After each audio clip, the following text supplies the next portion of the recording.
jibbee qawwee kaasee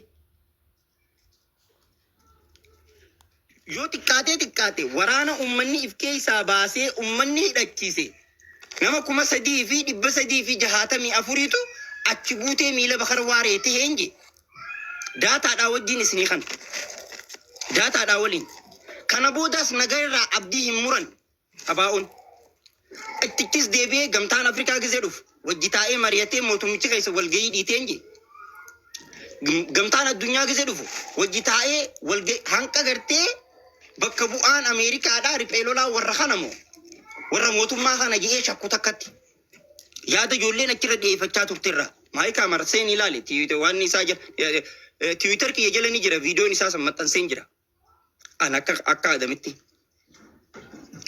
achirraa kaatee deemaa dubbiin teenya bakka tana geesse hula nagaya kana eenyu jibba qaamni mootummaa waliin dalagaa ture namoonni akka taayyeen hanqamta akka waraana bilisummaa Oromoo jibbaa ture ni beektan koreen araaraatun koree cubbuutii sirreeffamuu qabdii jee dubbate eessa jiraarra tokko Addisuu Aragaati kan waan kana dubbate dinniin itti kan namee dhaabbate waan sanirra taayyeen maneedhaa jira hulaa nagayaa waan nagaya gajja'amu kana namni karaa itti irraa cufe mootummaa biyya bulchaa jiru kana efaan tana jee waan reefu kaazinoo baan dubbachaa ture kaazinoo baa sirri na jagase qorannoo akkanaa goonee riisarchii akkanaa goonee namni tokko qorannoo gise gaggeessu wanti qorannoo jaamu kuni qorannoon seenarra gootuu fi qorannoon gartee ajjechaa lubbuu namarratti ati gootu halaala teessee namaanii miti aadamas taa'ee nama biyya jirurraa informaationa fudhachuudhaanii miti kan qorannoo godhu bakka san dhaqee qaamaan keessa deemee qorannoo gaggeessuu qaba qaamni walabaa qorannoon gaggeeffamte tuni hawaasni bakka san keessa jiru fakkeenyaaf waraanni bilisummaa Oromoo baay'inaan naannoon inni socho'u karaa kibbaati sabaa-sablammii 54 keessa socho'a sabaa-sablammii 54 akkanaa fi ati miidiyaa fayyadamnu kana miidiyaa fayyadamti galgala ganama TikTok Facebook waan hunda fayyadamti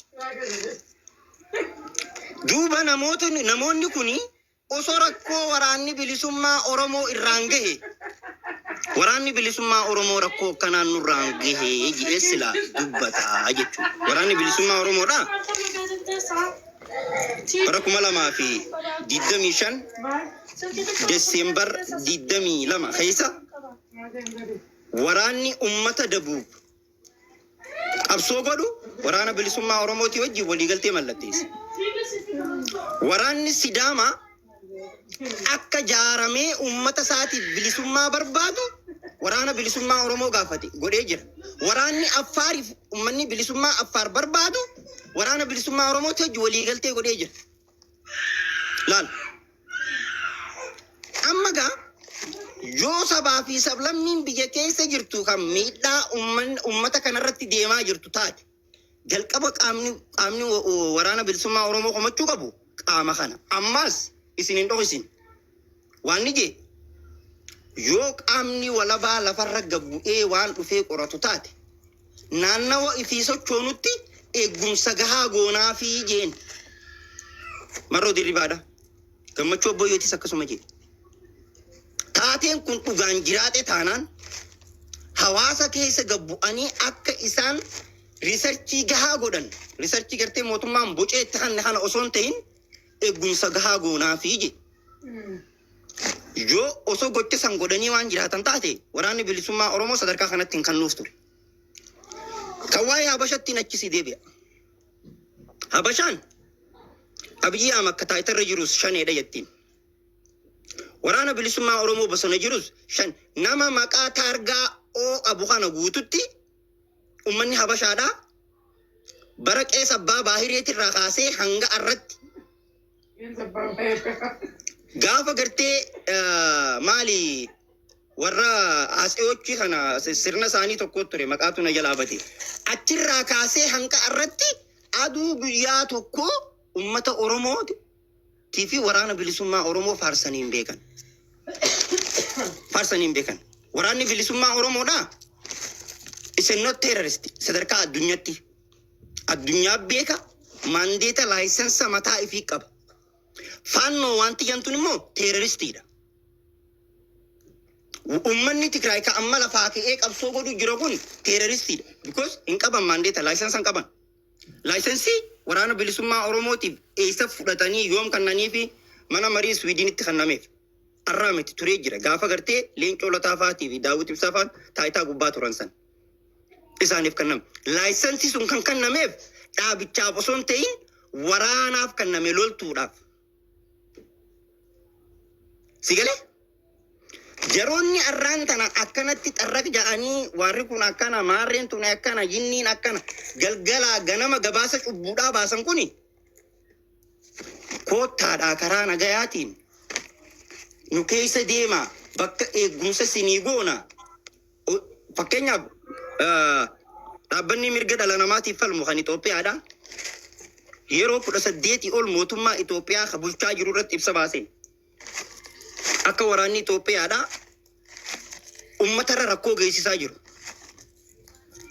Warroota waan san godhaa ture guututti mootummaan ni jijjiiraman sajaa sila waan mirga namaatiif falmu guututti addunyaatu itti gaafatama. Mootummaa Itoophiyaadha isan galchu bakka isaan dadhabanitti poolisii eegumsa godhee fi akka isaan waa qoratan godhuudha. Gaheen mootummaa Itoophiyaadha. Warroota san hunda hojirraa kaasee qaama biraa bakka san buuse. Eefa qaamni san bakka bu'es yeroo 5 waraana mootummaa irratti waan hin dhiyaate. Abbootii gadaa kafite waraana bilisummaa Oromooti. Wallagga keessatti Abiyyi Ahmad afaan isaatiin hamma gartee Tigraay waraanne. Kan Wallagga waraanneetu irra guddaadhaa afaan isaatiin paarlama irratti je. Kun jenosaayitiidha. Kanarraa hin dubbatamu. Amma warreen ati Amnesty International maarreen hudduu haadha Amnesty International. Maaliif waan mootummaan afaan ifiitiin ragaa fi rabbe achi keessa ibsa san keessa maan tuqin qaama walabaa yoo ta'an. Maan tuqin? Sigalee qaamni tokko gizee waa qoratu nullee miira keessa naqee akka nuti gartee safuu keessaa baanee waa dubbannu nu godha. Mee adame waan kana irratti inni dubbate qooshe mee carana kan to gizee waan kana kaaftu kaazinoo baakiyya jecha Abiyyi dheengadda achi dubbate sanii fi ka ammaan tana Amnesty International baase maal jettu kana wal cinaa human rights baaftee turte bara 2023 keessa nama 2028 Abiyyi waggaa meeqa keessa takkafite baastee achi gubbaa keessa Amnesty International gaafa ibsa kana baaftu ibsa human rights baafte san arkuu dadhabde. Ibsa Amnesty International osoo hin taane ibsa keessoo mootummaatiin namoonni mootummaa wajjin hidhata wali qabu hojjeteedha kun kana qofaa miti. Caffeen irraa hin bu'aa eegi. Waan waraana bilisummaa Oromoo jedhamu kana Boko Haram wajjin wal qabsiisanii Al-Shabaab wajjin wal qabsiisanii ISIS wajjin wal qabsiisanii dokumantarii dalagamaa jirutu jira yeroo ammaan tana.